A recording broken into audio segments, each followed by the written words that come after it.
Son of God, say my mind, and you don't die. This is the Season 3, the episode 483 in the series How to Manifest Immortality. And the name of today's teaching is The Gift of Freedom. If God's will for you is complete peace and joy, unless you experience only this, you must be refusing to acknowledge His will. His will does not vacillate, being changeless forever. When you are not at peace, it can only be because you do not believe you are in Him. Yet, He is all in all. His peace is complete and you must be included in it. His laws govern you because they govern everything. You cannot exempt yourself from His laws, although you can disobey them. Yet, if you do, and only if you do, you will feel lonely and helpless because you are denying yourself everything, and come as a light into a world that it does deny itself everything. It does this simply by dissociating itself from everything. It is therefore an illusion of isolation, maintained by fear of the same loneliness that is its illusion. I said that I'm with you always, even unto the end of the world. That is why I am the light of the world. If I'm with you in the loneliness of the world, the loneliness is gone. You cannot maintain the illusion of loneliness if you are not alone. My purpose then is still to overcome the world. I do not attack it, but my light must dispel it because of what it is. Light does not attack darkness, but it shines it away. If my light goes with you everywhere, you shine it away with me. The light becomes ours, and you cannot abide in darkness any more than darkness can abide wherever you go. The remembrance of me is the remembrance of yourself and of Him who sent me to you.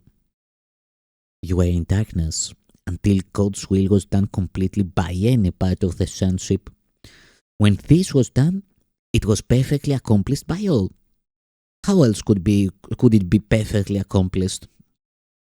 My mission was simply to unite the will of the sonship with the will of the Father by being aware of the Father's will myself. This is the awareness I came to give you, and your problem in accepting it is the problem of this world. Dispelling it is salvation, and in this sense, I am the salvation of the world. The world must therefore despise and reject me because the world is the belief that love is impossible. If you will accept the fact that I'm with you, you are denying the world and accepting God. My will is His, and your decision to hear me is the decision to hear His voice and abide in His will. As God sent me to you, so will I send you to others, and I will go to them with you so we can teach them peace and union. Do you not think the world needs peace as much as you do? Do you not want to give it to the world as much as you want to receive it? For unless you do, you will not receive it. If you want to have it off me, you must give it. Healing does not come from anyone else. You must accept guidance from within. The guidance must be what you want, or it will be meaningless to you. That is why healing is a collaborative venture. I can tell you what to do, but you must collaborate by believing that I know what you should do. Only then will your mind choose to follow me. Without this choice, you could not be healed because you would have decided against healing, and this rejection of my decision for you makes healing impossible. Healing reflects our joint will.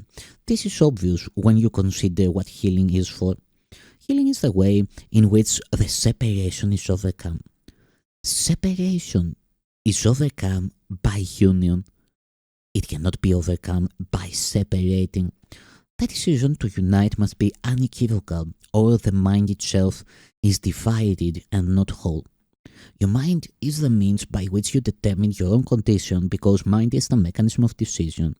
It is the power by which you separate or join and experience pain or joy accordingly. My decision cannot overcome yours. because yours is as powerful as mine. If it were not so, the sons of God would be unequal. All things are possible through our joint decision, but mine alone cannot help you. Your will is as free as mine, and God Himself would not go against it. I cannot will what God does not will. I can offer my strength to make yours invincible, but I cannot oppose your decision without competing with it and thereby violating God's will for you. Nothing God created can oppose your decision, as nothing God created can oppose His will. God gave your will its power, which I can only acknowledge in honor of His. If you want to be like me, I will help you, knowing that we are alike. If you want to be different, I will wait until you change your mind. I can teach you, but only you can choose to listen to my teaching. How else can it be if God's kingdom is freedom? Freedom cannot be learned by tyranny of any kind, and the perfect equality of all God's sons cannot be recognized through the dominion of one mind over another. God's sons are equal in will, all being the will of their Father. This is the only lesson I came to teach. If your will were not mine, it would not be our Father's. This would mean you have imprisoned yours and have not let it be free. Of yourself, you can do nothing because of yourself. You are nothing. I'm nothing without the Father, and you are nothing without me, because by denying the Father, you deny yourself. I will always remember you, and in my remembrance of you lies your remembrance of yourself. In our remembrance of each other lies our remembrance of God. And in this remembrance lies your freedom, because your freedom is in Him. Join then with me in praise of Him and you whom He created. This is our gift of gratitude to Him, which He will share with all His creations, to whom He gives equally whatever is acceptable to Him. Because it is acceptable to Him, it is the gift of freedom, which is His will for all His sons. By offering freedom, you will be free. Freedom is the only gift you can offer to God's sons, being an acknowledgement of what they are and what He is. Freedom is creation, because it is love. Whom you seek to imprison, you do not love. Therefore, when you seek to imprison anyone, including yourself, you do not love him, and you cannot identify with him. When you imprison yourself, you are losing sight of your true edification with me and with the Father. Your edification is with the Father and with the Son. It cannot be with one and not the other. If you are part of one, you must be part of the other, because they are one. Holy Trinity is holy because it is one. If you exclude yourself from this union, you are perceiving the Holy Trinity as separated. You must be included in it, because it is everything. Unless you take your place in it and fulfill your function as part of it, the Holy Trinity is as bereft as you are. No part of it can be imprisoned if its truth is to be known.